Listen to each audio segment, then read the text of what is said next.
it's Dead Girls Talking, and we are back again with the second half of the Libertarian Presidential Nominee Party. I guess that's how you say that. I'm Minda. I'm Kristi. And we have Spike Cohen. Yay. I did it. I'm here. How's everyone doing? He's our favorite presidential Jew. Vice presidential Jew. Vice presidential. Yeah, whatever. So how do you feel about that, man? Like, that's a big deal. How do you feel? About being a vice presidential Jew? About being the vice presidential nominee. Or Jew, America. like whatever. Or Jew. Yeah, how do I feel in general about being Jewish? I mean, it's a big deal, right? Like it's a huge honor. It's funny because so after I got the nomination, some of my closest friends called me, who are in the party, called me to give their condolences. And I thought, okay, well, this is still okay. But so no, it's been very interesting. It's been a fun ride. And we're just getting started. We're less than a month into this. I was nominated on the 24th of May. So we're less than a month into this. And it's been a total blast. I've been able to do all these interviews. The whole reason I got into this in the first place is to leverage this campaign, no matter how far we got, to spread the message of liberty to as many people as I could. So whether that was, I made it, through just to the nomination contest and spread it during that was fine. Now that I'm the nominee, just really trying to push it out there on a level that no one else has been able to before, and get, tens of millions of people signed on to the ideas of liberty. And we'll see her later. We'll see. Yeah, Mothra's Mothra again.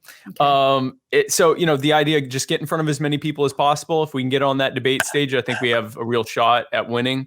And then win the election and 2 terms, and then I get elected and I get 2 terms. 16 years in the White House later, I think I will be able to say that I've accomplished most of the things that I have wanted to accomplish. So when exactly on that timeline can I expect to get my pony? Your pony? You guys ain't doing that anymore. Well, no. So Vermin Supreme has been telling people that he endorsed Joe with our blessing and said that he was promised that he would be in charge of giving out the pony. So I kind of have to defer to him on that. But we were grateful to have him campaigning on this ticket. Joe and I are really great fusion ticket. I think the delegates chose very, very well. So I was going to ask you about that because you and Joe have very different fan bases. Mm-hmm. Because I was seeing in a lot of the libertarian social media groups, it does seem kind of divided. So the way the Libertarian Party is broken up into 4 main groups, and these are the most active people within the party. You've got your pragmatists, which are almost half of the party, and then you've got your Austrians, which is a certain school of economic thought that I'm actually a part. I'm an Austrian economist or Austrian economic believer, and they have a caucus. And then there's the radicals, which I'm a radical.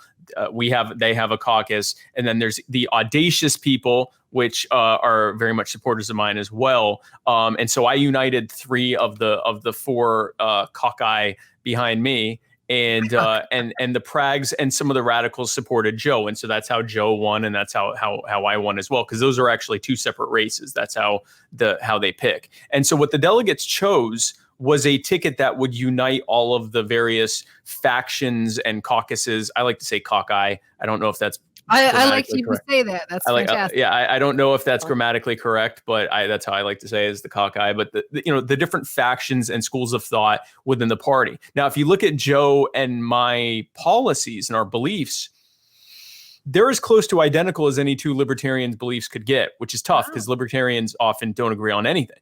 We're a rowdy bunch that way. But so I think that we have in terms of what we actually believe, pretty darn close to 100% agreement, and on all the big stuff, 100% agreement. I'm sure there's stuff we disagree with. I haven't really found it yet. But what's interesting is she has more of a traditional presentation. So she's able to reach, groups of people that want a more, the things that they're saying right now is they want to return to normalcy and decency that they're not seeing in Trump and Biden. She fulfills that entirely. I can be the edgy kid on the internet and bring people in with the memes and viral videos and stuff like that. But we're bringing them back to the same core message of libertarianism, self-ownership, the fact that the Republicans and Democrats have imposed this terrible dystopian system that we're living in right now, including Mothra, who is coming later in the summer, and we'll talk about that. They are imposing Mothra on us, and we can stop Mothra. Me and him are like this. Then you and I are gonna have a problem. Then Kristi, Joe, you and I are about to have a problem because before you came on, Spike and I have already built the statue that is going to be me fighting Mothra to my death. I mean, fighting. Wait. Fighting is a charitable term. It's more like you just being eaten by Mothra. Listen, Mothra was not a bad guy. He just wanted his little girls back, and they stole them. The problem is that Mothra was attacking. Mothra has now become a part of the military-industrial complex, and so we were expecting sometime in August or That's September. Why I'm fighting him.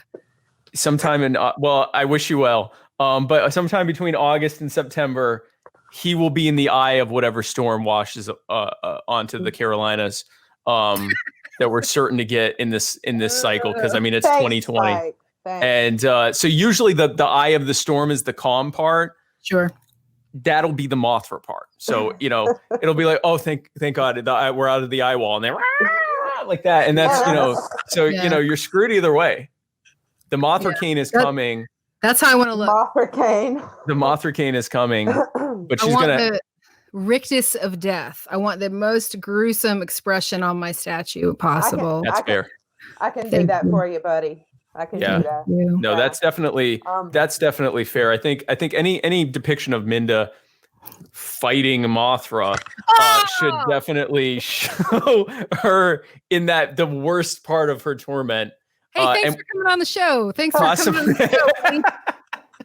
We appreciate you coming out. Hey everyone, JOJ 2020. Oh, sorry. Yeah. We are linking everyone to JOJ 2020 on our social media, by the way. We have done that. She did a fair job explaining libertarianism to our audience yesterday, because like she has said on a lot of her social media, a lot of people don't even realize that they're libertarians in their belief system. That's correct, yeah. And so my chiropractor, who I saw today, because I'm getting limber for Mothra, I was explaining what we were doing, and he didn't even know there was a viable third party option. Mm-hmm. So we're out there grassrooting. And you want to expand upon that. We have people who say, "Oh, are you going to be on our ballot?" And I'm like, "Yeah, we're going to be on all the ballots, and we have been for a couple cycles now." And they're like, "Oh, wow, really? What's it called?" And I'm like, I already said that. Usually I already said that, and I'll repeat it again. But, a lot of people don't realize the Libertarian Party is the third largest political party. Now, obviously, much smaller than the other two. And we also consider the other two to basically be one giant monster party that pretends to have different sides. So you have this, illusion of choice. But so we consider ourselves really the only viable option for the bad ideas, viable alternative to the bad ideas that Republicans and Democrats have done in their exclusive control of pretty much every lever of government at all levels for the last 150 plus years. And so, we're really, if you're looking for an alternative out of that, we are that alternative, not just in being a different party, but in a completely different way of looking at how government should relate to people. Democrats and Republicans want to impose top-down centralized ideas that grow their own wealth and influence, and the wealth and influence of the winners and losers, the winners that they pick as their cronies to basically rob all of us at our expense to the benefit of them and their cronies. And we want to dismantle all of that and have a freer and fairer way of doing things. On a more personal level, we did thank Dr. Joe yesterday for being the only person on the ballot who's never been accused of sexual misconduct. Yeah. Yes. Yeah. The others multiple times with pretty credible accusations. This one from Tara Reid on Joe Biden.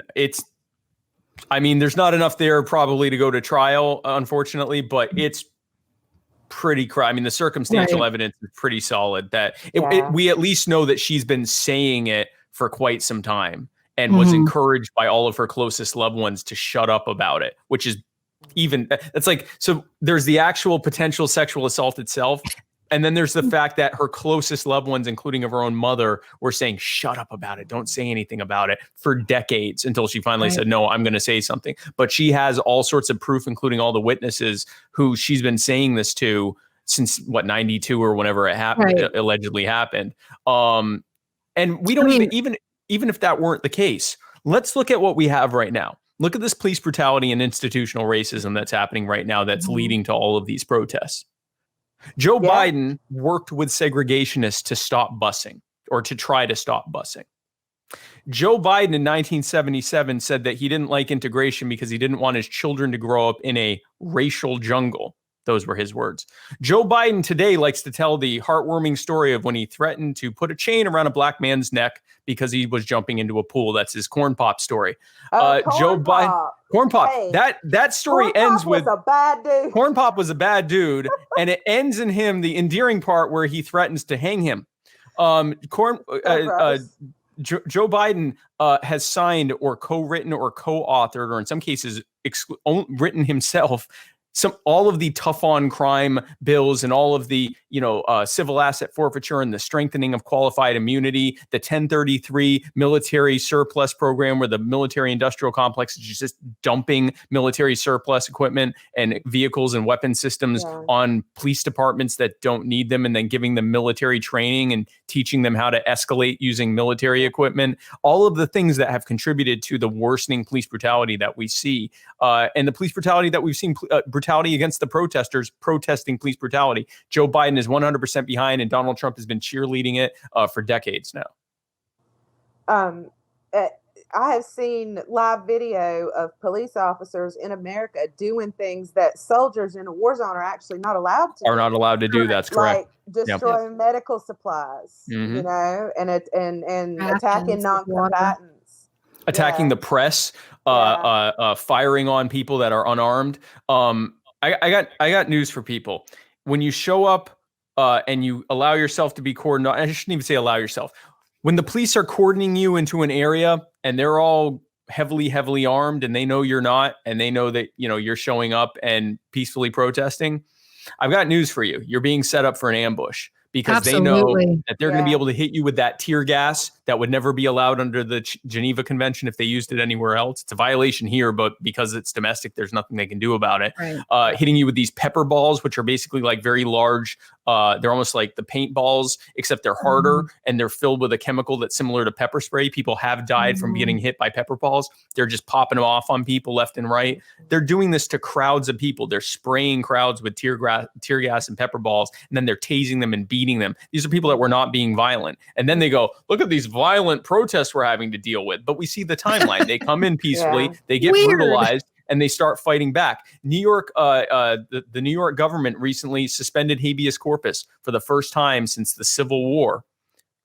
So, I mean, we are living in some very weird times, and it is under the exclusive control of the Republicans and Democrats. Right. As I say, it's very orchestrated. Like it's very clearly, and people's emotions are high, which is, it's hard to see through that, to think through that, and like we're having the current thing, not to get too much into current racial events, but like the whole Aunt Jemima thing. Kristi has been very, she's been fighting the good fight. I've been watching you on Facebook. These are people fighting the Karens. People that are not outraged about anything else that's going on. They've not said a fucking word about any of widespread corruption, police brutality, children in dog kennels, none of that shit. But they're pissed off because they're taking Aunt Jemima off the pancake syrup. Like, that's the thing that you're going to spam my news feed with this morning, bitch. Okay. Sorry for my language. But we were nice to all this other stuff. The COVID-19 and the lockdowns and the protests and the police brutality and decades of systemic racism and institutional. Do not make me use Mrs. Butterworth instead of Aunt Jemima, or I guess whatever they're replacing, because they're not ending that syrup. Which, by the way, I have family from Vermont. That's not syrup; it's high fructose corn syrup. It's not maple. It is. I guess it is syrup, but it's not caramel coloring. Yeah, it's caramel colored sugar concentrate. But if you now want it, it's going to be labeled, I guess, Quaker Oats syrup or something. Whatever they're relabeling it. I guess that was the straw, though. Yeah. Well, these are, some of them did get pretty stirred up a couple of months ago when they couldn't get their nails done and a haircut because they might die. So that's just kind of the same crowd. If they die, we'll do their nail and their hair. Exactly. I'll be doing. We're morticians. Makeup. Yeah. There's another statue idea of someone who I'm dies getting their nails done. I hope everybody likes winged eyeliner because that's what I'm doing. So, what about like some of the economic things that are being proposed by the Black Lives Matter? That was a listener question, right? They want to know. Yes. How do you guys as libertarians feel about some of those economic things? Well, so many of and I don't know every single economic proposal from the Black Lives Matter organization, but I will say this. In general, those ideas tend to come from the left, and they're coming from a good place. They're coming from the reality that most people in this system, and especially people in marginalized communities of color, gender and sexual minorities, religious ethnic minorities, immigrants, the poor, the homeless, are completely being left behind by this system. The system is not for them. The system really isn't even for us. This system is a system that is designed to give the appearance of a civil society, but it is really a system of organized theft that is to benefit. We talk about the 1%. The 1% is 3.5 million people. This country is not being run by 3.5 million people. This country is being run by a relative handful of people who are incredibly, incredibly wealthy and powerful, and who leverage a system that they has the facade of being for a fair and equal society, but it is from the ground up designed, or I guess from the top down, designed to funnel every bit of wealth and power from those with the least to those with the most in this sort of perpetual move, sort of trickle up economics of more and more power and wealth being concentrated into a dwindling smaller and smaller number of incredibly, incredibly powerful people. And so that is where the ideas from the left come from, is they say, well, let's get that back. Make the government make them give it to me.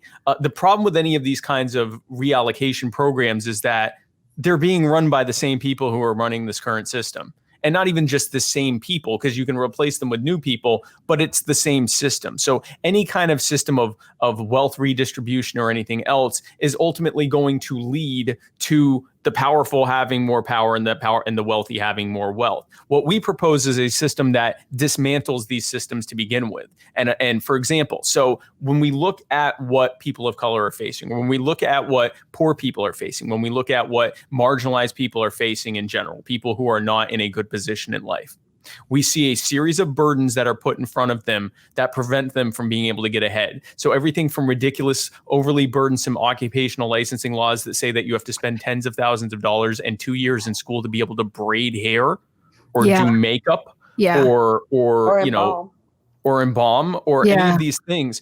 So I can't imagine what you two had to spend and in terms of time and money to be able to do what you're doing. But imagine if instead you could have just apprenticed under someone who did it. And once you reached a level of excellence in that, now you could do it. You have to do both. You have to do both. You have to spend the money and get the degree, and then do the apprenticeship, and then finding the apprenticeship, and then you have to spend the money on the licensure and the testing, and it's so much. And it wasn't like that 20 years ago. Exactly. And I hear the old people, not to jump on this point, but like we hear this is exactly it. Yeah. Right. It's just getting more and more difficult to become something. Anything. Yeah. Anything. They are criminalizing getting ahead in life. Right. And so now if you add to that being a person of color, so now you have implicit institutional bias against you just by your identity and your appearance over and above what's being added to everyone else's plate. Yeah. It is increasingly functionally almost impossible to truly get ahead in any real way, because you sort of have to do it under the table, whatever you're doing. And which means you're eventually going to get caught, or you'll just never really be able to get to a high enough level because you can't afford to do it. You can't do that illegally. Eventually they're going to catch you. So you are kind of kept in this box that you have to stay in. When I was doing door knocking tours and housing projects, everyone I talked to had a side hustle. Everyone was doing something. Everybody had everyone was doing 2 or 3 things. Even people in their 70s, they had something they were doing. They'd make food, they were catering, they were doing all. No one had a license. No one could afford the thousands or tens of thousands of dollars in compliance costs, not to mention all the other costs that were involved in it to be able to do that. They were good at what they did, and so they did it for a price. And that's none of the government's business. So that alone would remove a major thing there. Another thing that we would do, we would end all of the militarization of the police. We would end we'd end the war on drugs. We'd end the war on sex work. We would end the war on guns. We'd end the war on income. We would end the war on people trying to get ahead in life and to be able to exert their self-ownership and their autonomy and to be able to actually move ahead in life. That alone is far more radical and far more revolutionary than anything that I've seen that's being proposed. Because not only does it put power back in the hands of the people, but it takes the power out of the hands of those who are intentionally trying to keep people down, especially the most marginalized among us. Yeah, people are freaking out about the terms defund the police because there's a lot of misinformation about that. Right. Yeah. Yeah. They don't understand. They feel like it's going to be this anarchy, dystopian, Mad Max, Fury Road situation. Yeah. Well, let's talk about anarchy for a moment. Let's do it. When people hear anarchy, they think what we got going on now. Well, what we got going on now ain't anarchy. This is the logical conclusion of a militarized police state being imposed on a people who increasingly reach a point where they don't care anymore. And they aren't going to take it anymore, and they don't care what happens as a result. So this is statism. The chaos that you're told is going to happen in anarchy is actually the logical conclusion of allowing Democrats and Republicans to stay in control of things and to keep imposing their terrible, elitist, institutionally racist, institutionally bigoted, crony-friendly, harmful, inequitable, and abusive ways on society, because they are not society. Society exists and tries to thrive despite them. And we're not proposing anarchy. Go ahead. It seems like eventually just like trying to live in any way will be criminalized. Like you can't hide in your house and smoke a plant. You can't make lumpia and sell them to your buddies. Exactly. Like you can't do hair in the kitchen. It just seems like more and more it's, every little thing. It's criminalized. I do understand that, like you and Dr. Jorgensen was talking to us yesterday a little bit about, a lot of the questions that we would ask her. She would say, well, she is in favor of allowing the states to be in charge of their own business, which I get. So, but I'm curious as to what that would look like in cases where, like, we have federal laws that have trumped state laws for the good. Like back when gay marriage was federally legalized, it eliminated, some states who were not recognizing gay marriages because that hurts Jesus or whatever. And, so you would have couples that had been legally married in a legal state, and then, they moved to a state where it's illegal, but they're, now that it is federally legal. So how do you, this is my roundabout way of asking, like what, I understand that you guys are for, returning autonomy to the states in a degree, but So how does that look for you guys? Like, how would that look on, if you guys were in charge? Well, first of all, we are strongly against hurting Jesus. I'd just like to take that off the plate. I don't want to be seen as a pro, Jesus has been through enough. I think Jesus has been through enough. And what I will say is, so when it comes to, the federal government's role is to basically, if you look at how the Constitution was written and what the purpose was, the Constitution lays out very specifically what the federal government is empowered to do. Everything else is left to the states, but the federal government has primacy when it comes to enforcing people's constitutional rights and people's constitution. And the constitutional rights have been, pretty much in line with what the Libertarian Party believes. We go a little bit further past what the Constitution would say in terms of what people's rights are, but the constitutionally affirmed rights, especially with all the case law that's in place now, it's pretty broad in terms of what it believes that people have. And so we actually propose, where right now our Department of Justice is primarily used as a military policing arm to kind of create this federal policing system that's carried out by the state and local police, with this ever increasing militarization and ever increasing centralization of policing powers and ever increasing erosion of people's civil liberties and people to fight against law enforcement or fight against the actions of law enforcement and be able to defend themselves. They're just trying to defend themselves. So. And I mean even defending themselves in court. So, like, for example, the federal government uses and I'm not getting around your question. This does go back around to what you were saying, but I'm giving an example of what they're currently doing now and how that would end and be replaced with what you're talking about. So right now, the federal government's biggest role in policing is to run the civil asset forfeiture program, where anyone who's convicted, who is accused, not even tried yet, but accused of a crime, has all of their stuff stolen from them by the government, impounded by them, and then it's used to pay for their prosecution instead of them being able to use their own stuff to pay for their defense. And then if by some miracle they are still found not guilty or the charges are dropped, they then have to pay to sue the government, pay them with what? I have no idea. They have nothing. Pay to sue the government to get their own property back, even though they were found not guilty. That is the way that the federal government is interacting with the states right now. That kind of stuff would end immediately. The Department of Justice would become a department of actual justice. It would go after abusers at the state and local level, and abusers at the federal level as well. It would go after abusive police, and it would also go after abusive states. So if a state enacted a law that violated someone's constitutional rights and their natural rights, then the Department of Justice would be used to go after them, to sue them in federal court to stop it. So can the states be allowed to set certain policies on certain things? Yes. But if it rises to the level of actually imposing on someone else's right, then that is when the federal government would step in, and rightfully so. That's the way federalism is supposed to work. Okay. I feel like a lot of states are going to secede. Like, you know what I mean? We probably won't miss them. Yeah, exactly. They'll be the ones we don't like. Sorry. If we don't have an official policy on secession that I know of. So you're like, it's what, yeah. And I don't necessarily, I'm not going to speak on behalf of the campaign or anyone else. I will say that if we are to consider what we are in to be a governing of the consent, consent of the governed, then there needs to be an opt-out, or else that's not really consent if you're not allowed to leave. Also, like you said, bye.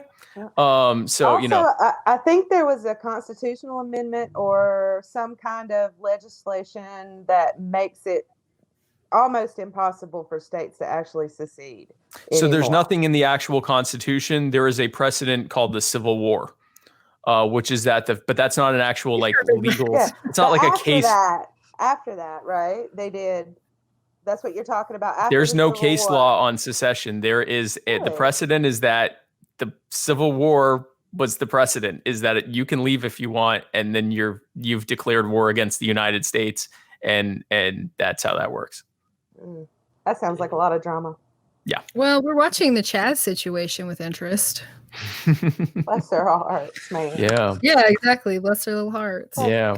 I love it when the children do things. I'm proud of them just for getting out there. Yeah. But, I mean, bless their hearts. I know your goth industrial granny heart is just warm to its cockles. Your steampunk heart. 10 points for effort, 10 points for dreaming, because I think it's adorable. And it looks like the worst summer camp ever, though. Like, the worst what? Reminds me of a rainbow gathering.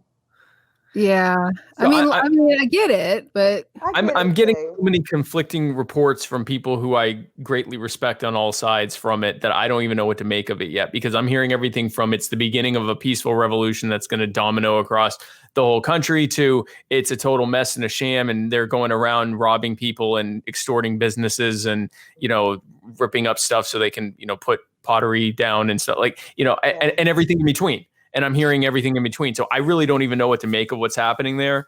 The pictures are fun because one side it's like the best farmers market ever, and the other side, the other pictures are like it's Chuck E. Cheese on meth. Right. So I have a friend who lives in Seattle, and she went down there because she's nosy, just like I am. If I lived there, I'd be down there looking. And she says like a farmer's market. There were maybe 25 people there. They were selling stuff on blankets. There's a guy digging, putting in a garden. I think it's a sweet, optimistic little anarchist utopian. It's a starter set. Experiment. Anarchy starter set. But, by Lego. eventually it'll kind of peter out, and I think it maybe kind of a little bit is taken away from the main point of the protest. Sure, yeah. In a weird way, but I don't want to, I don't want to piss anybody off. I'm probably going to get enough death threats for the Jesus comment. So, well, we are dead girls talking. So, and if they're listening to us, they're already pretty familiar with your views. So we wanted to ask, so, a lot of our dude friends who are rabid libertarians sent us questions because they really enjoyed your first appearance on our show. Yeah. And thank you for that. That was wonderful. Well, absolutely. I was happy to come on. Yeah, we're super glad to have you back. Yeah. And some of the things, I got a plethora of questions. One question, well, Kristi, did you want to ask him the question that you were talking about? I do want to ask you about healthcare because Dr. Jorgensen touched on it just a little bit yesterday, but she obviously had much stricter time constraints than you. Mm-hmm. And I feel like you guys want to do away with the ACA, and you're talking about introducing price competition back into the medical as kind of a way to, the market as kind of a way to bring the cost down. I'm talking to people, like, I know when my mother was on chemo, one bag of chemo was around 10, 15 grand. And then one bag, and some people take more than one.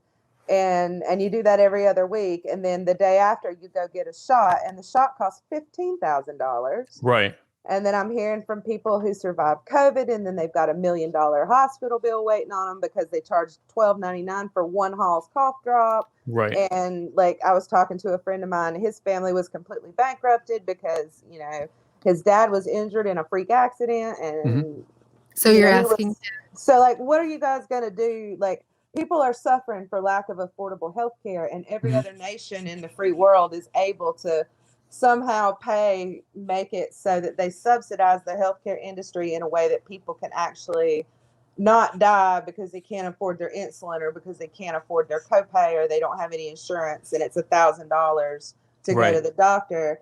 And so I'm just like, what do you feel like is the best way to fix that, man? Yeah, so our healthcare system is obviously an absolute mess.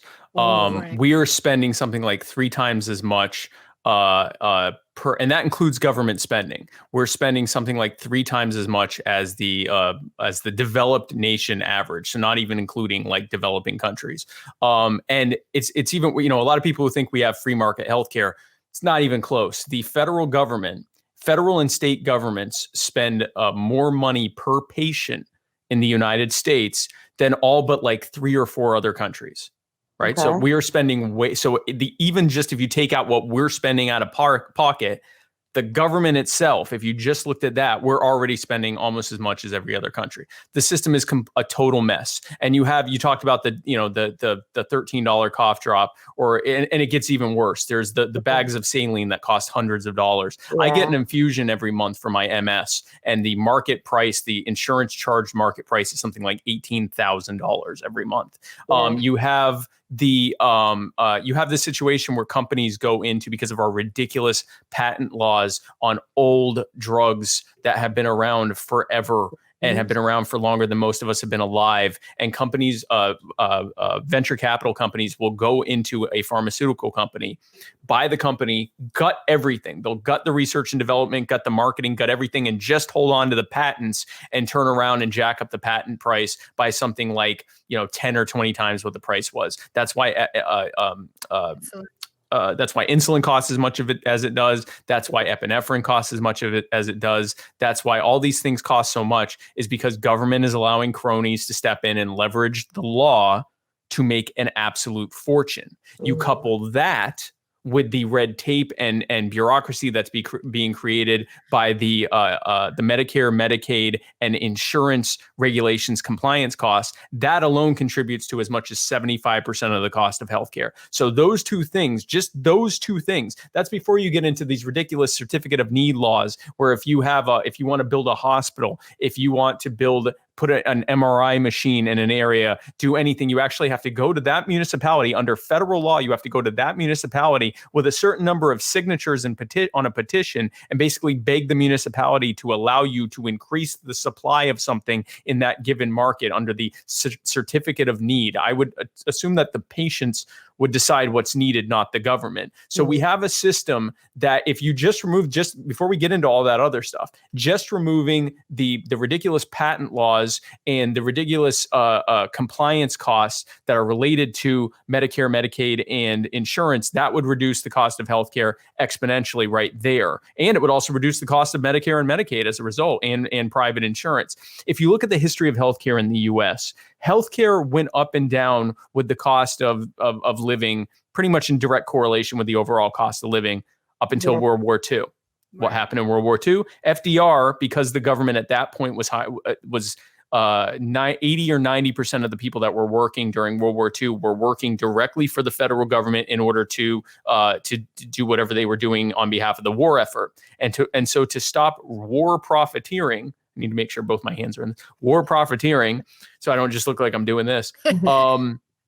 FDR threatened to impose wage caps so that you couldn't pay. They were going to say for each job, you could only pay this much. And so in anticipation of that happening, in order to get the best workers, companies started finding ways around that. Okay, well, we can only give you this much, but we're also going to give you benefits. One of those benefits was health insurance. Up until then, health insurance was a small nuisance fee that some people paid so that if you had some kind of catastrophic event, it would come in and pay for it. Similar to how your car insurance is. Your car insurance doesn't pay for your gas or your oil changes or your tires. It pays for if something terrible happens, and it usually it at least covers the liability and may even cover yours if you have comprehensive care. But it doesn't cover changing your windshield wipers and stuff like that. Health insurance was similar. If you had a catastrophic event, it would step in and take care of it. But otherwise, the doctors had to keep healthcare affordable enough to have enough patients to be able to make money. Yeah. So it kept healthcare costs low. And there wasn't a lot of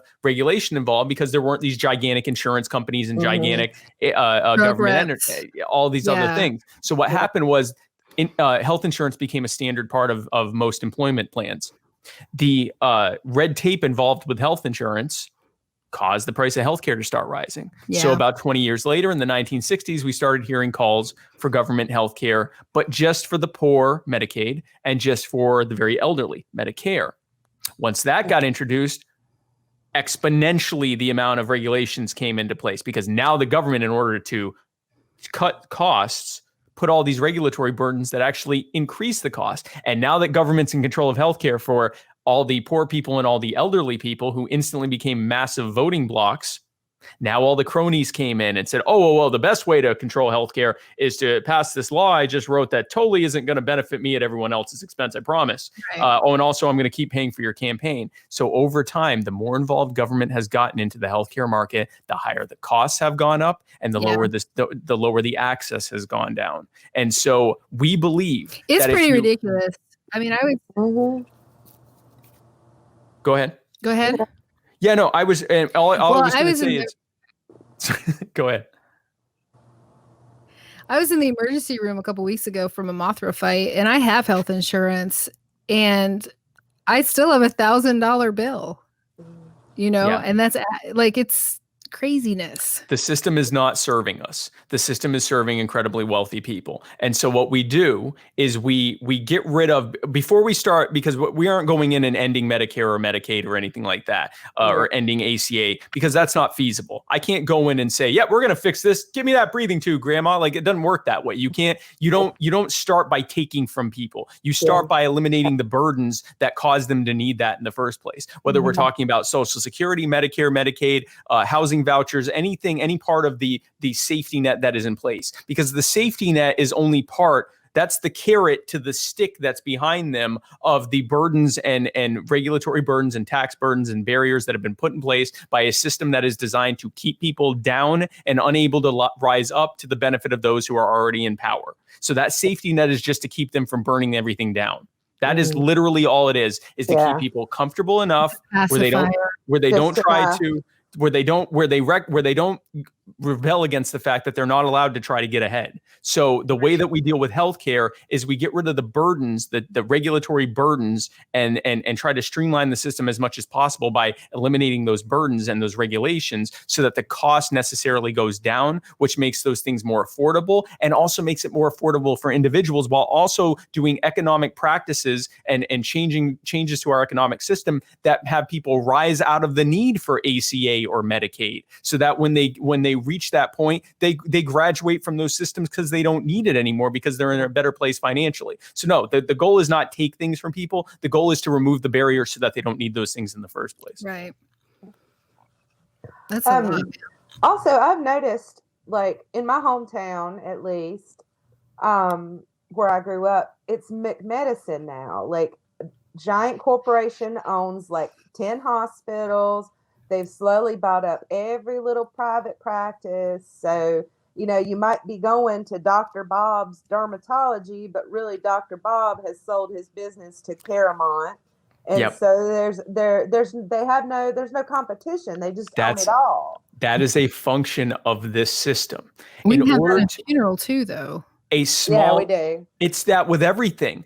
The function of the system is to create it so that you can't do it yourself, because the compliance burden is simply too high for a doctor and a handful of employees to handle it. It is so complicated. There are so many different aspects involved. If you want to be a doctor, and God forbid someone comes in from another state to need care, you need an entire team just to deal with whatever that person's state's insurance program compliance is. And so the only way that you can functionally do your job in healthcare, in the funeral home business, in any business really, is increasingly you just have to join some bigger company a health management company or whatever else management company. It is intended that way. It is intended to centralize power in the private sector, in the so-called private sector, into the hands of increasingly powerful people, so that the small guy can't get ahead in life, because there's simply too many regulatory burdens. Even if they're already established, you have already established doctors who say,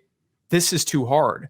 I can't afford to hire all the people I would like to hire. And so I either retire early and get into something else, or I just go and let it be taken over by Atrium, or here it's Strand Health is a big one, or Carolina Health Centers, or whatever. Like, there's a bunch of different ones. And I'm not saying they're bad in and of themselves. They're a necessary reaction to the impositions that have been imposed by government, that they simply, no one is going to be able to reach all these different compliance costs. And so now what happens is they're controlled from the top down by a centralized authority, a centralized, large business. And they now no longer have control of things. So now a doctor doesn't get to spend 20, 30 minutes with a patient. They're told they have 12 minutes or 13 minutes or some ridiculous thing, which means if they go over, they just have to stay and not get paid. I have a lot of friends that are doctors, and they said the old thing where you make, all this big money and your job's fairly, those days are all gone. You are living on, you do well, but you're paying off ridiculous student loans, and you're having to give massive amounts of money to these health management companies, and you still have to pay your own insurance, your own malpractice insurance, and all of that stuff in most cases. You're basically just a wage slave like everyone else. And this is doctors. And it's that's who you want to be disgruntled at their job. That's who you want to. That's who you want to be completely stressed out and trying to keep track of who's who is doctors. No, I have a friend. He's a military doctor, and he's a military doctor because he had to join the military to pay off his loans because they could not. He and his wife are very, they're educated, right. Living people, and they had to do this because otherwise there was no way they'd be able to feed their kids. And what happens is people go, the problem is these greedy health management companies. The health management companies are a necessary market. It's the market finding a way to take on the new burdens being imposed upon them by the government. That's what it is. This, in a truly free market, we wouldn't need all of this, because doctors would still be able to just, imagine if we had to have food insurance. We talk about how important healthcare is. What about food? You'll die without food. In the Soviet Union, when the Soviet Union ended, there were a tremendous number of people who were very worried about how they were going to get food, because in their entire lives, the government controlled who got food. Well, Cuba. It was foreign to, and if you went to them and said, The market will provide food. You need food. There will be supply and demand. And they go, you're crazy. The market could never supply food. There's no way. We need a government to decide. Otherwise, only the rich are going to be able to get food. Well, look what we have. And it's a regulated market, but the vast majority of people can afford at least enough food to live. Some cannot. Some definitely cannot. And for them, it's illegal to feed them. And we would end that. Yeah, it's illegal to feed them. But back to this thing with the food. If we had food insurance, can you imagine what your food, if instead of just being able to go and get food in a largely free market system, the government said food is too important for this to be left to the free market. We need to control it and have food insurance and an Affordable Food Care Act and all of that stuff. Can you imagine what our food would be like and how much it would cost? Yeah, it'd be terrible. It would be like our healthcare. I feel like it's a lot of which is terrible. Like I feel like it's a puffed rice situation. Like that's all we would be like able to get. You and me. We would be getting a lot of gruel, and it would cost us thousands of dollars a year. We'd be eating that weird loaf that they feed people in prison. Yes, but no, we wouldn't. Protein loaf. No, we wouldn't, because we would do exactly what he's saying. Is we would get our side hustle and do it under the table, and then get arrested for feeding people. Yeah. And we'd also, you would have the government saying, we need to regulate food. People are eating this black market food that everyone knows tastes better, but it's unsafe because we haven't checked it. And you have the government saying, if it wasn't for you, you'd be relying on black market food. This is what our healthcare system is. They took over the healthcare system. They handed it off to the cronies, and it's intentional. They're doing this in order for us to go, okay, fine, just give us single payer care and be done with it. And single payer is not the best system. The best system is a system whereby you and your doctor are working on your medical needs. And the medical system has to keep the price equilibrium at a point where they can still serve people. Right. Because if the government's not just handing them endless amounts of money with the regulatory burden to go along with it, they can't just keep jacking up the prices, because if there aren't butts in seats, if they don't have people sitting in their lobby because their prices are too unaffordable, the prices have to go down. Right. And we don't have that in this market. We don't have price equilibrium in this market because it is a government-controlled market. So the prices will continue to skyrocket until morale improves. Well, so what do you think the solution is for police violence? Do you think it's just the defunding situation? Federal defunding, getting rid of the federal government has largely created this problem. There is a problem with systemic racism and implicit bias. And the best way to deal with that is community policing. Allow communities to control what their policing looks like. There is no reason for an entire state to be deciding what a city's policing looks like. That city should be deciding that. I also believe we need to be using the Department of Justice to actively go after abusive police and police forces with a history of abuse and discrimination.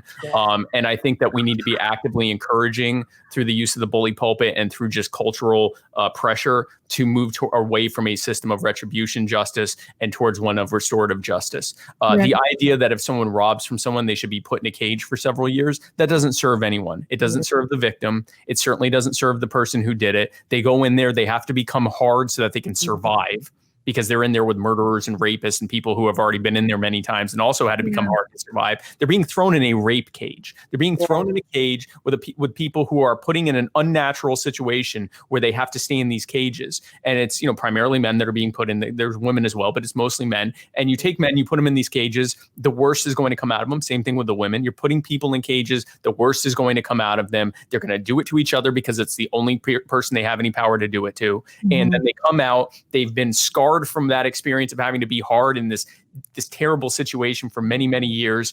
They have a felony record on them that they're stamped with. Never going to get a job. Do anything. Never going to be able to get that off unless they can make big money, which they can't because they can't get a good job. They're told they can't leave the state very often. They aren't allowed to own a weapon. They're not allowed to go into entire types of business. And so they now, and their credit's probably been ruined because they were more than likely, I think it's something like 80% or 70% of people that come out of prison are the victims of at least one instance of identity theft, because their social security number is out floating around, and they've been in there so long that the statute of limitations for them to even be able to fight it is over. So now they're stuck with all these ridiculous debts and bankruptcies and whatever else is on their record. Their credit's completely ruined, and so now they have one of two choices: actually three choices: abject poverty, a life of crime, or just intentionally do something to go back into prison because you're used to it at this point. We need to get away from retributive justice and go towards restorative justice. If instead that person who committed that theft crime, for example, okay, you have to pay them back. What was the value of that theft? You have to pay them back. You have this much time to do so. And here are installments of how you can pay them back. And we're going to look at what caused that. Is there a problem in the home? Is there a problem or something that is going on that's leading to it? Or were you just being a jerk and stealing from someone? In which case, you just got to pay it back. But if there's an actual problem, well, let's look at the problem. And I know people that are listening right now and going, that's going to cost way too much. It's going to cost way less than putting them in a cage for the rest of their life. Exactly. And a lot of this in a private prison, which we don't, I think a lot of people don't realize that our prisons are for profit now. A lot of them. And you can't get a lot of these crimes are drug related, and you cannot get affordable rehabilitation. Like you have these repeat offenders and they wouldn't do it if they had access to rehab. And rehab is way less expensive than putting someone in a cage for the rest of their life. And for-profit prisons, that's just the beginning of the problem. There are companies on the stock market who all they do, and they make billions of dollars doing it, is contract prison labor for the states. Yeah. So anyone who's seen 13th on Netflix or knows about the 13th Amendment, chattel slavery never ended. It was just taken out of the hands of the private sector and put in the hands of government. But now the private sector is back involved doing the contracting. They make billions of dollars, largely on the backs of ethnic minorities, primarily African Americans. And so you have this generational thing where people forget. They forget that they have rights because it's been suppressed for so long. Yep. You know, like you said something earlier about 1992, and I thought that is people are actually older now, like voters. You have voters that are older than that coming up, you know, that have no real idea of what they are actually capable or what they're allowed to think. Yep, absolutely. It is a major problem across the board. And that's the whole Democrat Republican rope-a-dope too, is people are conditioned that there's the entire political spectrum is Democrat, Republican, and centrist. That's it.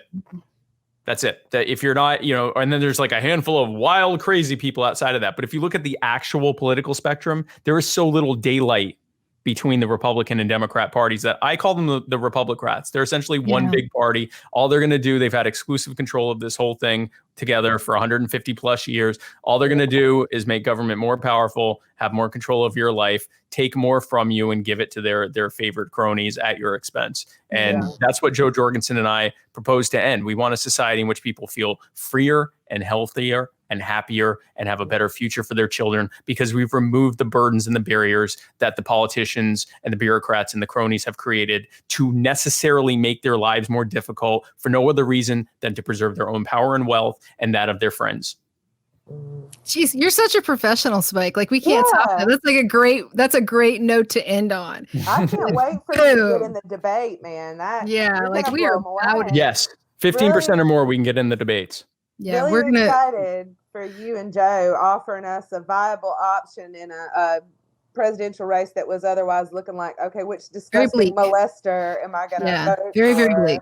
Yeah. It's the worst choose you're going to venture. One or the completely insane one? Which one? And which one are you even talking about? You know, I'll say, you know, someone will say, well, I'd vote for you, but I don't want that, you know, rapist, the racist rapist with a, you know, a history of victimizing people to get in. And I'm like, I don't want either of those bats to get involved, to get into office. That's why Joe and I are running. So I do have to go. We're on to our next thing, but JOJ2020.com. That's JOJ2020.com. Sign up for our volunteer form. Find me and Joe on social media. I am on Twitter at @RealSpikeCohen, and on Facebook, just search for Spike Cohen and you'll find me, or it's facebook.com/literally Spike Cohen.